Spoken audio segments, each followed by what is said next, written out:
Welcome back. Now we have a case where the client has looked at the work and they have decided that the first portion they are ready to remit payment for. And so you can account for that in Quicken. So what we're going to do is we're going to open up the video creation client's account receivable window. And then we're going to click on category. And you're going to notice that there is a box at the bottom that says receive payment. We're going to go ahead and click that link. So we're now going to write in the fact that the client has paid part of the funds, that they did it by check. And what we're going to do is we're going to write a memo in here telling ourselves what it is that actually happened. Now when this check comes in, it has to go someplace. So we're going to work with this deposit window. And we're going to place it in our business checking account. And so what we're going to do is we're going to apply $2,700 to the overall invoice, and then we're going to click enter. So what you'll notice now is the $2,700 reflected on the invoice, that there's a $300 balance. And if we were to go to our balance sheet, we would be able to see this $2,700. And we'd see it mainly reflected in the increase in the business checking account. We can actually go to our income statement and see the same thing. And we actually now see for the month to date that there is a $2,700 sale item in our income statement.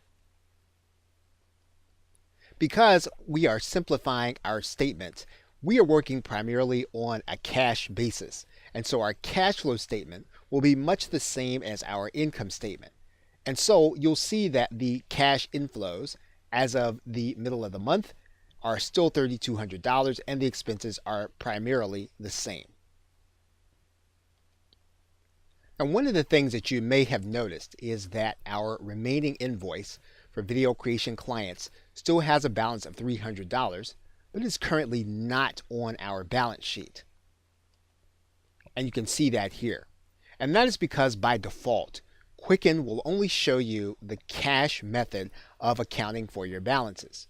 Now you can actually change that designation to accrual by going to the Customize tab, then going to Advanced, and then changing your reporting basis to accrual. Now again, anything that you want to do in terms of reporting for taxes, you do want to check with your tax professional before you make a change. However, if you're just looking at these reports internally to accurately reflect what you actually have, what you have coming in and going out, this is another way of being able to do that. So we're going to click OK. And what you'll see here under Other Assets is an account receivable called Video Creation Clients. It's $300 and considered to be an asset, and actually raises your total assets by that $300. Now again, if all you want to reflect is the cash that you see coming in and the cash that you've actually had coming into your bank account, because that is more accurate to you, then you can go to the Customize tab, you can go back to Advanced, and then you can click the Cash button and click OK. And then you'll see that the total other assets are no longer reflected.